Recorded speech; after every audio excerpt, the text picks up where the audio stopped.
Olha, tem alguns assuntos que na terapia, na consulta que eu acabei de ter com um paciente, que é compreender um pouquinho da estrutura da personalidade do indivíduo, como é que você se organiza, como é que a sua mente, como é que o seu corpo, ele faz uma relação, vou chamar aqui de uma relação da alma e do corpo, como é que essa união, né, que numa fã meio a priorista, como é que ele pensaria, como é que ele se organiza? É um dos assuntos que, literalmente, dentro da clássica filosofia, ele é um grande desafio para a gente. Porque mesmo quando a gente tem alguns teóricos interessantes, a Edith Stein, que ela vivia, ela foi aluna do Husserl, Edmund Husserl, e ela desconecta, ela pega a parte da fenomenologia, quer dizer, aquilo que você estuda só como um fenômeno, você descarta a sua exposição ao conhecimento, vamos chamar que ele chama de um campo do conhecimento eidético. Para que você não sabe o que é o eidético, que é um assunto meio fechado, significa que aquela essência de alguma coisa que fica abstrata às coisas, no sentido idealizado. Então, se opõe à existência real. Então, aquilo que você evoca do passado, ou imagens, coisa que aconteceu na sua vida, essa coisa, quando você traz ela de volta às suas lembranças, traz de volta às suas memórias, isso é uma memória eidética. Não significa que ela esteja carregada de verdades.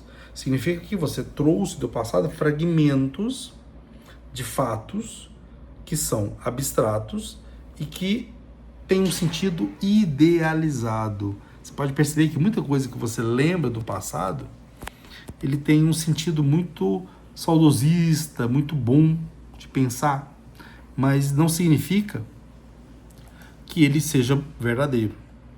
E a maioria das vezes não é. Isso é muito interessante pensar nisso. Então, quando a gente vai ver essa estrutura, eu vou dar pelo menos uma parte inicial, eu vou focar nesse raciocínio de uma hierarquia. No vídeo passado, eu já comecei a falar das 3 partes da nossa estrutura, né? A parte vegetativa, a parte sensitiva e a parte intelectiva ou da razão e da vontade, que são atributos e locais diferentes. Mas Aristóteles, por exemplo, quando ele começa a organizar isso, ele põe um composto heliomórfico, ele põe um composto da alma e do corpo. Óbvio que se são estruturas muito diferentes, essas estruturas diferentes, elas se organizam de forma diferente, são nutridas de forma diferente. E não é igualmente alimentada. Então, a forma como você alimenta a sua matéria é diferente como você alimenta a sua alma. São 2 estruturas, embora difíceis de aprender, né? Nos seres animados, a forma como o ser vivo identifica a sua alma, ou como a matéria do ser vivo é identificada no corpo orgânico, né? Isso suscita no indivíduo a alma como um meio primordialmente vivenciado e raciocinado. Então, aquela terceira estrutura do intelecto, da razão e da vontade, estaria ali no atributo intelectivo. E esse atributo intelectivo, dizemos aqui que é a parte da alma. E, como tal, essa alma é aquilo que, por meio de que vivemos. Vamos nos vermos novamente as três almas, as 3 formas divididas que nós organizamos na última exposição. Quer dizer, a alma vegetativa, né?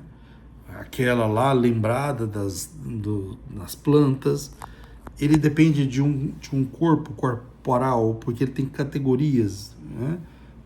Na verdade, temos 10 categorias, mas que depende internamente de um ente. E esse ente, as ações, como a digestão, se realiza de modo instrumental, pela ação do calor, por exemplo. É um princípio interno. Então, mesmo lá no livro 2 da alma, né, diz que tudo que é animado move-se a si mesmo, de alguma maneira. Esse objeto da alma vegetativa é o corpo unido à alma. Embora lá já no segunda instância nós temos de destacar que a alma sensitiva ela depende novamente de um órgão corporal. E essa organização corporal, ela não só não deixa de qualificar como corpóreo, nesse sentido, mas qualifica essa corporeidade do objeto que se exigem que o órgão sensorial esteja numa devida disposição. Eu quero que você perceba isso. Existe uma disposição, existe um ordenamento. Se você percebe esse ordenamento, esse objeto que é unido ao corpo e à alma e ao corpo sensitivo em última instância, ele se organiza no sentido mais elevado das três organizações. Então, citar a alma racional, ou a alma da razão, ou a alma da vontade, ela não estaria a priori focada em nenhuma dessas estruturas corporais. Ela ultrapassaria a natureza ou a natureza corpórea. E, portanto, isso se organizaria e permitiria, por exemplo, que a sua estrutura da personalidade se organizasse de forma diferente. Então, quando a gente vai, por exemplo, analisando aquele raciocínio do Albert Bandura, que diz que a teoria do aprendizado social ela é uma ponte entre a teoria do aprendizado tradicional, quer dizer, o raciocínio behaviorista, e abordagens cognitivas da Bandura, que permite fatores mentais cognitivos de aprendizado. Só que essa forma como ele vê o aprendizado corporal, que é muito usado hoje em dia, basicamente todas as empresas, né, quase todos os CEOs são servos, né, digo assim, das teorias de Bandura, eles adoram eles. É um especialista que tem como raciocínio, e que está longe de ser um raciocínio que permite que o indivíduo tenha um sentido na existência. Veja, ele vai coordenando o ambiente, a motivação, né, a atenção. Então, ele tem esses três eixos. Veja só, três. O ambiente, a atenção e a motivação. E a motivação para ele é o motor. Veja que quando nós estamos lá na visão aristotélica da personalidade ou tomista, não. Essa é uma forma secundária e muito menor do Bandura, né? Essa relação do corpo e da alma, das três instâncias, elas se direcionam a um outro fim. E essa forma como se organiza e existe a matéria, ela tem como uma finalidade de fazer uma interpretação de uma substância primeira.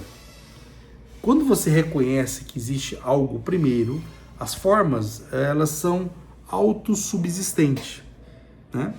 Coisas que não deveriam subsistir, né? As formas acabam não se organizando dessa forma, quando você pensa na forma compactada por motivação, por ambiente, né? E por cognição. Nessa forma heliomórfica, não. As coisas elas têm um predicado e a matéria constitui quase um objeto ordinário, né? E a forma como você vai organizando a função essencial da sua vida, na sua relação com a sua vida, com o seu trabalho, seu relacionamento, ela vai ter uma outra finalidade.